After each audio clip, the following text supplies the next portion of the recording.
Quando surge, família Palmeiras, ligar aqui no nosso canal Verdão Info. Vamos falar de Goiás 4, Palmeiras 2, jogo lá em Goiânia, válido pela penúltima rodada da primeira fase do Campeonato Brasileiro Sub-20. O Verdão, vocês sabem, já está classificado para o mata-mata. O Goiás, com essa vitória, garantiu a presença nas quartas de final também. Precisa ver as colocações, né? Para a gente ver os confrontos das quartas de final. A gente lembra, o primeiro colocado pega o oitavo, o segundo pega o sétimo e por aí vai. Palmeiras, neste momento, está na primeira colocação geral, mas ainda pode perder essa primeira colocação, dependendo aí dos próximos resultados. Palmeiras estacionou nos 38 pontos, já é a segunda derrota consecutiva do Verdão na competição. Perdemos também fora de casa na semana passada para o Fluminense por 2-1 de virada, e agora também de virada perdemos para o Goiás lá em Goiânia. Então, repito, estacionamos ali nos 38 pontos.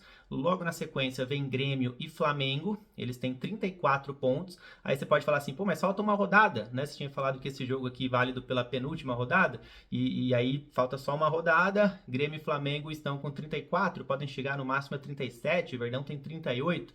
Sim, mas acontece que Flamengo e Grêmio tem um jogo a menos, né? E eles se enfrentam, né? Esse jogo a menos, na verdade, é relacionado a essa partida entre os dois mesmo, que ainda não foi disputada. A gente lembra, né? Infelizmente, por conta das enchentes lá no Rio Grande do Sul. E essa partida vai acontecer neste sábado. Então é aquela coisa, se empata esse jogo, tá ótimo pro Palmeiras, porque daí as duas equipes chegam a 35, podem chegar no máximo a 38, o Verdão já tem 38, então o Palmeiras joga na semana que vem contra o Cruzeiro em Santo André, vai ser mandante, então o Palmeiras precisaria de um empate contra o time mineiro na última rodada para chegar a 39, e aí não poderia ser mais alcançado nem por Grêmio, nem por Flamengo. Agora, se ou Flamengo ou Grêmio acabarem vencendo esse jogo do final de semana, eles vão se enfrentar, né, no sábado, o jogo vai ser com o mando do Grêmio.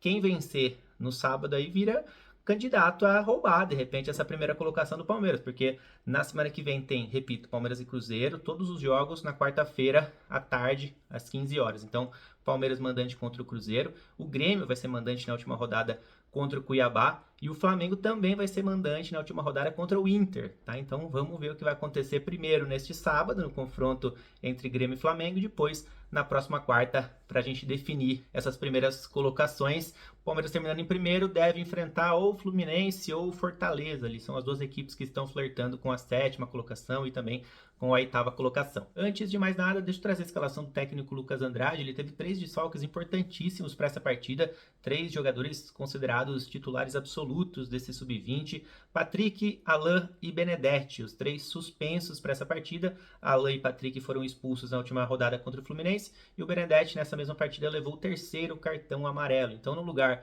do Patrick, ali no meio, tivemos a entrada do Vitor André.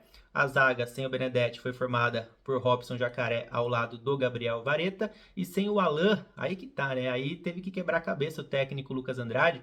Eu teria colocado, por exemplo, o Davi ali no meio, né? O Alan tem feito o papel de camisa 10, mas é um meio atacante ali, né? Um jogador mais técnico, canhoto, consegue organizar bem o meio ali. Poderia ter colocado o Davi, poderia ter colocado o Daniel como centroavante e trazer o Thales pro meio, né? Mas ele colocou uma formação diferente ali na frente. Eu vou explicar daqui a pouco, ó, mas vamos começar, obviamente, pelo gol, né? Tivemos o retorno do David, o Aranha foi titular nas últimas partidas do Sub-20. O David, que pelo jeito é o titular mesmo, está retornando à meta. Vamos lá para a lateral direita, a entrada do Gilberto, na esquerda o Arthur. Vamos lá para a zaga, já falei, Robson ao lado do Vareta. No meio também já falei o substituto do Patrick, que foi o Vitor André, atuando ao lado do Rafael Coutinho. Inclusive o Coutinho foi o autor do primeiro gol do Palmeiras, primeiro gol do jogo, né? Um gol de cabeça, daqui a pouco a gente vai assistir. E o quarteto de frente, foram 3 jogadores, desses 4 atletas de frente, 3 jogadores são considerados pontas, né? São jogadores que atuam pelo lado do campo, assim, né? Então ficou meio penso ali, porque o Thales jogou mais como centroavante, o Thales não é exatamente um centroavante, tanto que saiu muito da área, enfim. Então, o Sorriso guardou vaga um pouco pela esquerda, tudo bem. O Ednei costuma atuar pela direita, fazendo uma dobradinha ali com o Gilberto muitas vezes. E o Riquelme foi quem ficou um pouco perdido ali, né? Porque hora caía pelo meio, hora caía pela direita, hora caía pela esquerda. Então, assim, eu acho que faltou um meia mesmo para esse time do Palmeiras para ajudar na ligação entre meio e ataque. Vamos lá com os gols, né? E também alguns lances que eu vou trazer, especialmente na primeira etapa, onde foi bem movimentada mesmo. Foi um jogo lá e cá em Goiânia. Palmeiras abriu o placar logo aos 3 minutos de jogo. Assistência do Gilberto, ergueu muito bem na área ali. O Coutinho de cabeça marcou seu primeiro gol, inclusive no Campeonato Brasileiro Sub-20. Ele tem 2 gols marcados no Paulista, inclusive um deles de bicicleta, muito bonito. E só detalhando que o Gilberto chegou à sua 6ª assistência no Campeonato Brasileiro Sub-20, é o grande garçom do Verdão na competição. Só que o Goiás empatou na sequência, antes dos 10 minutos já estava 1-1, então cruzamento da direita, Robson Jacaré afastou parcialmente, o atacante do Goiás bateu cruzado e o Huáscar completou quase embaixo da trave ali,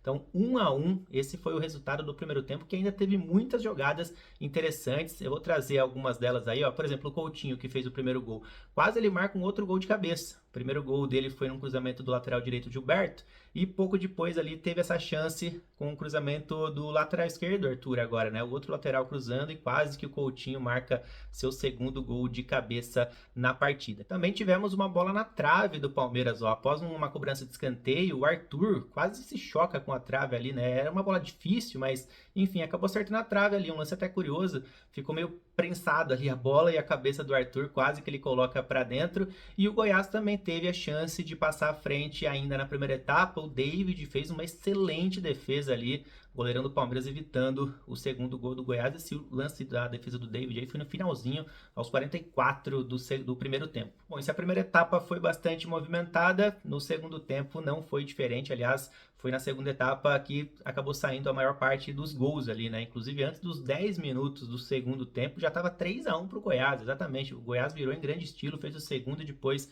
o terceiro gol. O segundo gol do Goiás foi esse aí, uma bobeada do Robson Jacaré no meio ali, né? Acabou tomando a bola dele o Vitor Hugo, tocou de canhota na saída do goleiro David, então, portanto, Goiás 2, Palmeiras 1. E o terceiro gol do Goiás saiu pouco depois numa bola aérea. Zagueirão Antony marcou de cabeça, então Goiás 3-1.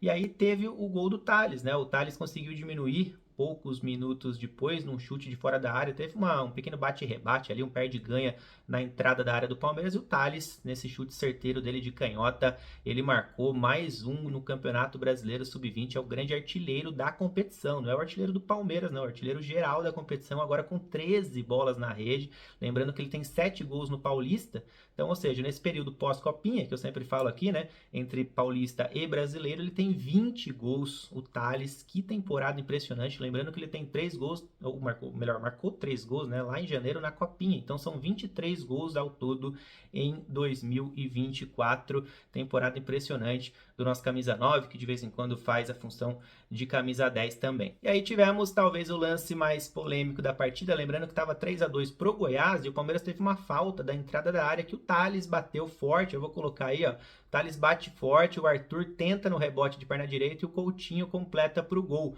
Aí os jogadores do Palmeiras comemoraram bastante, né? A comissão técnica comemorou demais também, teve gente invadindo o campo ali, um empate em 3-3 no final, estava praticamente classificando o Palmeiras em primeiro lugar, mas o que aconteceu? Bandeirinha levantou o seu instrumento ali, né? A câmera da Goiás TV focou ali, mas deu pra gente ouvir a comissão técnica do Palmeiras comemorando muito o gol e falando, ó, a Bandeira voltou atrás, né? Eu vou colocar o replay aí, ó, em câmera lenta, vocês veem que o Coutinho realmente estava impedido, né? O Arthur desvia e o Coutinho está um pouco à frente, infelizmente estava assim. Mas a principal reclamação foi essa, né? A comissão técnica do Palmeiras falou que o Bandeira primeiro correu para o meio, depois parece ter mudado de ideia e voltou atrás ali, né? E aí invalidou o gol do Palmeiras, essa foi a principal bronca. E aí, a partir daí, as comissões começaram a se estranhar ali, né? O jogo ficou um pouco mais quente, até que no finalzinho já o Coutinho acabou sendo expulso, ou seja, não vai jogar contra o Cruzeiro na última rodada, lembrando que o Verdão vai ter os retornos importantíssimos do Patrick, do Benedetti e também do Alan. Mas é o tempo do Goiás marcar o quarto, né? Após um lançamento ali, o Alejandro saiu na cara do David e tocou na saída do goleirão do Palmeiras. Então, repito, 4-2 para o Goiás diante do Verdão. É a segunda derrota consecutiva do Palmeiras na competição, que está prestes a garantir esse primeiro lugar pode conseguir isso, até de repente se perder para o Cruzeiro na próxima rodada, mas claro que a gente não quer que isso aconteça, né? Mas acho que com empate ou até principalmente com uma vitória, né? Vai garantir esse primeiro lugar na última rodada. Então a gente vai ficando por aqui. Se você gostou do vídeo, das informações, dos gols, deixa o like aqui embaixo, já compartilha com aquele seu amigo que gosta de categoria de base e comenta, que é sempre muito importante pra gente, fechou? Tamo junto, galera. Valeu, até mais.